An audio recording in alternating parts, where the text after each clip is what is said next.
El domingo por la noche, promediando las 12 o 12:30, los que se iban a dormir y que adhieren al Frente para la Victoria se iban a dormir con cierta preocupación. A esa hora los resultados todavía estaban bastante incompletos y la diferencia que existía entre el Frente para la Victoria y Cambiemos era de 5 puntos, un número que, vuelvo a decir, preocupaba. Ya al amanecer y al transcurrir la mañana el día siguiente la diferencia se amplió, entraron los votos de la provincia de Buenos Aires y se vio un panorama más cercano, un poco más de alivio respecto a esa diferencia que parecía muy exigua. Lo cierto es que, luego los datos empezaron a filtrarse para ser un poquito más finos, se vio qué había pasado en la provincia de Buenos Aires.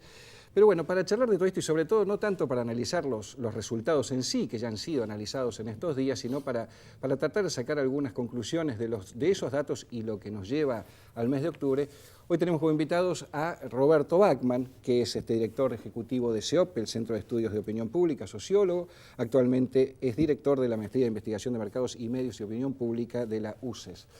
Alejandro Horowitz, que es sociólogo, ensayista, doctor en Ciencias Sociales por la UBA, profesor titular de la carrera de Sociología, para ser más preciso, escritor ensayista de muchísimos libros que no tenemos tiempo para presentarlos. No quiero decir los 4 peronismos porque parece que es lo único que hubieses escrito y la verdad es que se escrito muchísimo. Tienen más. 30 años. Exactamente, y tiene 30 años, un dato no menor. Y Raúl Aragón, consultor político, analista de opinión pública y director del programa de estudios de opinión pública de la Universidad de La Matanza.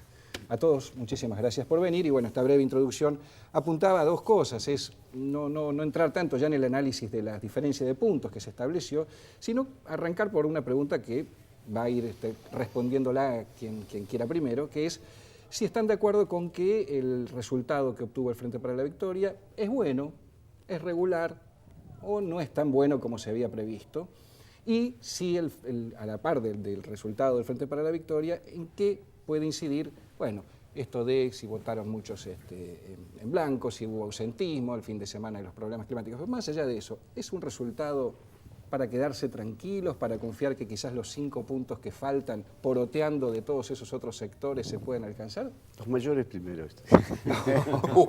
Empezamos bien. Gracias, doctor. Que se pegaran. Era para pelear un poco. Yo sería admitir que soy el mayor. No, por eso, vean, voy a admitir el mayorazgo. Bienvenido. Sí, es cierto. Yo creo que quizás en el Frente para la Victoria esperaban 2-3 puntos más. Y lo esperaban porque, de alguna u otra manera, las encuestas previas planteaban un piso de proyección y un techo de proyección. Siempre discutimos este tema de ser más o menos exacto con las encuestas. A veces hay que tener un poco de suerte también. Pero en este caso la proyección estuvo más cerca del piso que del techo. Esta es la verdad. Podía haber también sacado 40 puntos o 41 con un poco más de suerte. Quizá hubo muchos factores que influyeron. El principal factor justamente tuvo su influencia en la provincia de Buenos Aires, sí, que justamente, y nada más ni nada menos, que tiene una importancia central porque 37% del padrón reside en la provincia de Buenos Aires y el 60% de ese 37 en la primera y tercera sección electoral, que no son ni más ni menos que el Gran Buenos Aires, cercano a la capital y también profundo. ¿Qué ocurrió en la provincia de Buenos Aires? Se dieron una serie de factores por los cuales, primero, la diferencia fue de 10 puntos, con todo el Frente Cambiemos, por supuesto que 16, 17 puntos con Macri en particular, pero con todo el Frente Cambiemos hubo 10 puntos de diferencia. Hubo mucho, y estos factores que pueden influir fueron, en primer lugar, la interna del Frente para la Victoria. El Frente para la Victoria tuvo una interna y a tal punto que tuvo una interna que nadie entendía muy bien al principio, al mirar los resultados, cómo podía ser que el Frente para la Victoria tuviese 40% aproximadamente de intención de voto a presidente y 41% de intención de voto a gobernador. ¿Qué pasó ahí? ¿Cómo puede ser que un punto más? Porque hubo mucho voto en blanco. Hubo mucho voto en blanco en gobernador. O sea, impactó en la interna. Entonces, ¿cuál era el corte de boleta que la gente hacía por ahí enojada o molesta por la dureza que tuvo la interna, especialmente la última semana, los pases de factura, etcétera, etcétera. Cortaba la boleta, pero la cortaba sangrientamente, porque dejaba solamente la cabeza de la boleta el No presidente. votaba gobernador. Y no votaba gobernador ni tampoco votó intendente, porque en muchas intendencias atadas. se sintió que faltaron algunos votos también. Entonces se dio este fenómeno que probablemente, superado esto de la interna, también le dé algún punto más. El segundo factor obviamente tiene que ver con la denuncia. No impactó lo que hubiera esperado realmente el que la hizo esta denuncia. El Grupo Clarín, vamos a decirlo. El Grupo Clarín, vamos a decirlo concretamente. No impactó lo suficiente, pero que haya impactado también en algún punto en la provincia de Buenos Aires influyó en lo nacional. Y el tercer factor es el mal humor. Esto es innegable, que el que gobierna paga muchas veces los platos rotos. No había tanta gravedad de las inundaciones en ese momento, pero las lluvias, ya empezaban a sentirse las inundaciones, escuelas con colas terribles, en medio de los charcos de agua y del barro en la provincia de Buenos Aires, fue el tercer factor que influyó y bastante. Raúl, la interna que se llevó a cabo, esta que menciona Roberto, entre Aníbal Fernández y Julián Domínguez, dejó algunas heridas, podríamos decir, por más que ahora en estas últimas horas se hayan intentado subsanar. Muchos pensaban en Florencio Randazzo, no como mejor o peor candidato, no hago una valoración de ello, sino como una figura que hubiese evitado por lo menos una interna tan difícil y que quizás hasta incluso podría, por lo que se decía, haber tenido la capacidad de unificar o de incluso llamar a más votantes de la periferia del kirchnerismo. ¿Crees que fue una buena elección estas dos candidaturas y esta confrontación que produce este desgaste y este mal humor que también, o cansancio que hace que se corten boletas y digan, bueno, no me molesten con esto? Sí, ciertamente una candidatura, una precandidatura de Florencio Randazzo hubiera evitado cualquier tipo de conflicto. Tendría que haber sido una candidatura única. Sí. Y en realidad yo creo que el oficialismo en ninguna instancia debe tener más de una candidatura. Tiene que solidificar el voto detrás de su mejor candidato. Como se hizo con Scioli. Como se hizo con Scioli. La negativa de Randazzo a integrarla a la candidatura para la gobernación no es una crítica al ministro, pero digo, en términos objetivos yo creo que fue un daño significativo, le hizo un daño significativo.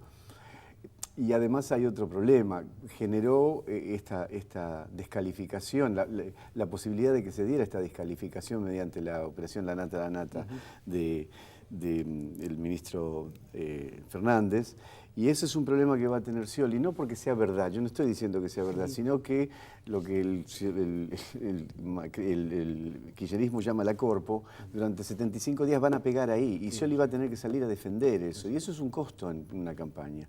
Así que creo que produjo la renuncia de Randazzo, es decir, la negativa de Randazzo a asumir la precandidatura, tuvo un costo electoral significativo. No puedo evaluar en cuánto, pero tuvo un costo en las PASO y va a tener un costo en la primera vuelta como consecuencia de esta operación que le hicieron claramente es una operación, por favor, no seamos ingenuos, esto no hay ninguna duda. Lo que quisiera, si me permitís, quisiera agregar una cosa a lo que dijo Roberto, que coincido. Hay dos factores que son muy interesantes, que se mencionan poco. Uno es que hubo 4% de voto en blanco. El voto en blanco forma parte de la base de cálculo en escenario de PASO, no forma parte de la base de cálculo en escenario de primera vuelta, con lo cual si los votos fueran exactamente igual en la primera vuelta, Scioli solo con eso pasaría del 40%, 40,6%. Y el otro dato es que votó, corregime Roberto, 72% del padrón. No, 77. 77, contra un 81, 82 de la... 4 puntos más. 4 o 5 puntos más. Perdón, el padrón de la provincia de Buenos Aires. No, padrón total. Nacional. Nacional, 80 y... No, 70. 77. 76. Sí, por ahí. Hay 4 o 5 puntos comparados vis a vis con 2011. Con 2011, sí. Que Con el 83 promedio de elecciones, digamos, importantes. Yo creo que puede haber 7 puntos. Es una incógnita eso. ¿Esos van a votar con o no van a votar? No votaron porque estaban inundados, no votaron porque llovía mucho y no voy a votar. Sí. ¿De dónde son? ¿Del sector más bajo que le costaba salir porque la calle estaba embarrada o del sector más alto porque estaban cómodos en el country? Para mí es una gran incógnita eso, pero si eso se distribuyera más o menos como se distribuyó el 76% que sí votó, Scioli estaría en condiciones de ganar en primera vuelta no llegando al 45, pero sí con más del 40 y con más de 10 puntos. ¿Y estás excluyendo en ese análisis la posibilidad de captar votos que quizás se fueron ¿no? al de la Sota o incluso al bueno, no, eso sin sumar nada, sin sumar el voto de... Él está hablando de movida y manteniendo el estatus quo. Sí, digamos, después lo que haga de la Sota, lo que haga Rodríguez A, eso podría sumarle aún más. Pero no hago ese análisis porque ya tiene que ver con la política, complejo. no con lo que hacemos nosotros, que es análisis de opinión pública. Bueno, son analistas políticos también, así Sí, que también. aprovechamos sacarlos de los números a veces como para que también las conclusiones de análisis sean... Eso es lo que tratamos de interesantes. defender. Alejandro, ¿cómo has visto la campaña? ¿Cómo viste llegar a las PASO a la oposición y al Frente para la Victoria? Pocas veces he visto una campaña más aburrida, más sosa y menos interesante desde el punto de vista de los contenidos. De todas las fuerzas políticas. Sí. Si empezamos a hablar de los contenidos que ponía Macri, parecía un programa de autoayuda para señores disminuidos con dificultades auditivas. Que, discúlpame, nos enteramos luego que era leído por un teleprompter, ni siquiera que sí. gozaban de su inspiración. Vamos Efectivamente, yo comprendo que semejante nivel de monotonía puede dormir francamente a cualquiera. Si uno no tiene Valium, escucha a Macri 15 minutos y lo logra. Pero el secreto de esta campaña es que no se debatió de política nacional prácticamente nada. Ahora, Alejandro, ¿hace cuánto que no se debate como uno quisiera? Esta es una buena pregunta, pero convengamos que cuando vos venís de 12 años de un mismo signo político y vos tenés la posibilidad de hacer un balance no solo de los 12 años, porque conviene recordar que la Argentina ha pasado de todo. Es más, prácticamente no hay escenario que se quiera estudiar en ningún punto del mundo donde no se pueda saber de antemano en la Argentina qué particular formato adoptó esa crisis que se quiere estudiar, por ejemplo, en Bélgica. Entonces, cuando vos tenés semejante repertorio de riqueza a tus pies, semejantes posibilidades, y no se toma ninguna, esto es francamente grave, porque remite a un grado de despolitización muy profundo. Quiere decir que en rigor de verdad se discute muy poquito, y si vos mirás a los candidatos, olvidándote de qué expresa cada uno, se te hace medio complicado saber quién es quién. A ver, si vos te imaginabas en Altri Tempi, vos no sabías quién era el director del diario La Opinión, y no sabías quién era el director de Crónica, y no sabías quién era la directora de Clarín. Bastaba que miraras las tres caras para que supieras quién era director de cada cosa. Era suficiente. Vos mirás estas tres caras y te confundís. ¿Es el centrismo? ¿Es esa unificación de perfiles, de criterios, de moderaciones, de pedidos de moderaciones lo que predomina? Digo, hay diferencias importantes de fondo, pareciera. Sí. Pero no estoy diciendo que no las haya. Estoy hablando que el formato que asumen es un formato que tiende a no traslucirlas y sobre todo a no darles peso político. Porque en rigor de verdad, un oficialista que quiere discutir con alguien que proviene del mundo de Macri, tiene para contestarle, en fin, para que se agarre, ¿sí? Para decirlo con amabilidad. Y sin embargo, eso no cuenta como parte del debate. Entonces uno puede hacerse dos preguntas. ¿Esto no cuenta porque a la gente realmente no le interesa? Es una posibilidad. ¿O esto no cuenta porque ellos no están en condiciones de sostenerlo? Buena pregunta. Pero yo te agregaría, sí. Digo, es cierto, me parece que empezó a tomar un poquito más de color la campaña desde el cambio de rumbo de Macri, sí. Desde aquel día. Y tomó un poquito más de color también, y en honor a la verdad, esto hay que decirlo, cuando Massa se relanzó. Sí, Massa relanzado le dio un poco más de contenido a la campaña, lo obligó también a Scioli a darle un poco más de contenido. Y yo creo que esta es la clave de esta realidad. Es cierto que la Argentina ha pasado por muchas cosas. Es cierto que la Argentina ha tenido un gobierno de 12 años de orientación kirchnerista, y que pase lo que pase, gane quien gane, gane Scioli, gane Macri, digamos con menos probabilidad Massa, gane cualquiera de los tres, va a haber hay un cambio, hay un fin de un ciclo de un gobierno kirchnerista que tuvo una caracterización determinada.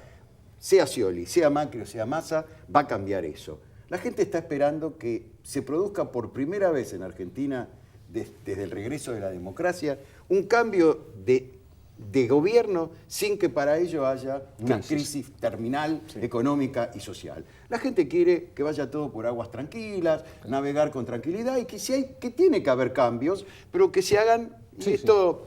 Entonces Scioli, en este sentido, que representa a los oficialismos, y no es casual que en todas las provincias argentinas se están ganando fundamentalmente los oficialismos, y que no solamente en Argentina pasó eso, está pasando en toda Latinoamérica, pasó en Uruguay, pasó en Bolivia, pasó en Chile hubo un cambio, pero era digamos, tuvo todo preparado para que esto ocurra, lo que ocurrió en Chile. Entonces, Scioli, cuando lo apretaron, empezó a dar más, y empezó a hablar de las 3 I, y empezó a hablar del desarrollismo, empezó a agregar algún concepto al concepto más místico de la victoria. Exacto, sí. Cristina hizo una campaña en el año 2011, tras la muerte de Kirchner, hablando solamente de la fuerza de Cristina. Y no decía más nada. Y era la fuerza de Cristina que se imponía a todas esas debilidades que podían significar para la Argentina la muerte del que empezó este proceso, que era Néstor. A mí me parece que Massa algo le agregó al final a la campaña, le dio un poco más de contenido, reconoció sus errores de no dar contenido, y Macri es Macri.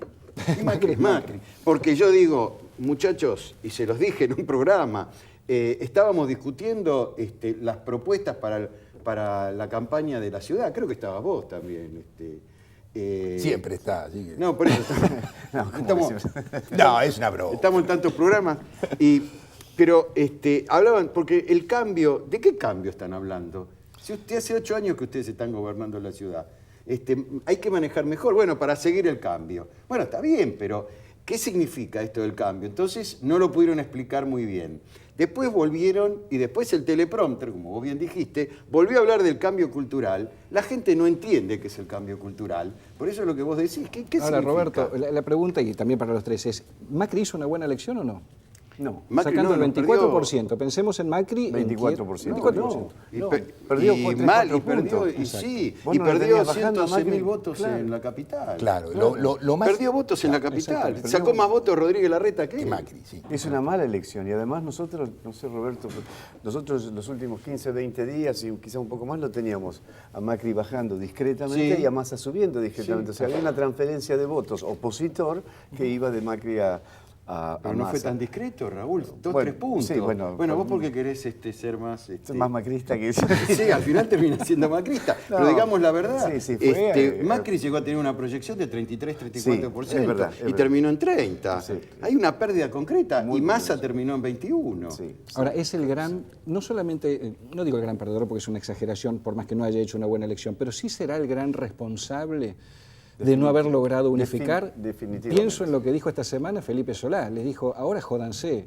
Les contestó cuando lo vinieron a buscar del macrismo. Muy al estilo Felipe. muy al estilo Felipe. Pero le vinieron a pedir que resignen la candidatura. Después de todo este trabajo, sí, ¿vos lo resignarías con 43 años y 21% de los Sí, votos? y un montón de candidatos colgados en las listas Por atrás. supuesto. Ah, ¿Cómo pero hay respondes algo a más- esa Pero gente? no lo podés hacer. Es un y yo lo disparate. aplaudo Lo porque que pasa es que una no hay nadie pelea que sepa desigual. política ahí. Pero hay Los una pocos cosa- que saben sí. política no les dan bolilla, discúlpame. Sí, no. Lo tienen al Colorado Santilli. Santilli, si Santilli hubiera dirigido esta campaña era completamente distinta. El peronista, él sabe cómo hacer esto.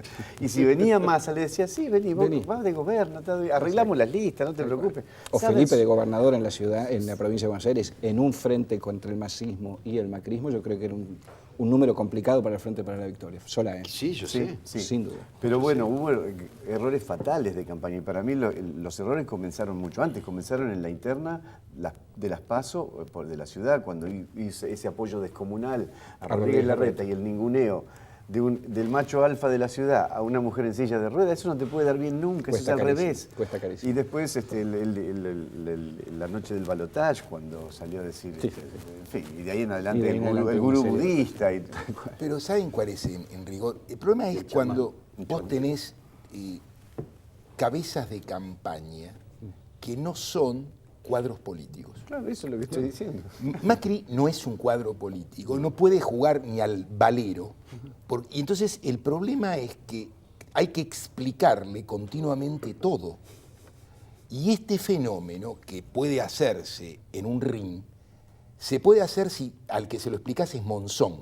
Esto es, Monzón tiene la pegada que tiene y en consecuencia, cada vez que sigue tu indicación, el otro está knockout. Ahora, Macri no tiene pegada. Macri no tiene caudal propio. Todo el tiempo es una pantalla que de algún modo espeja otras cosas. Solá es un cuadro político, podemos estar de acuerdo con él, estar en desacuerdo con él, podemos muchas cosas, pero es un hombre que entiende de qué va el juego y es un candidato con densidad personal y puede hacer una campaña que no consiste en lo que le diga Jaime Durán Barba. Indudable. Claro. Y esto se transmite, se ve y pesa. En el video este video de Sturzenegger, Sí.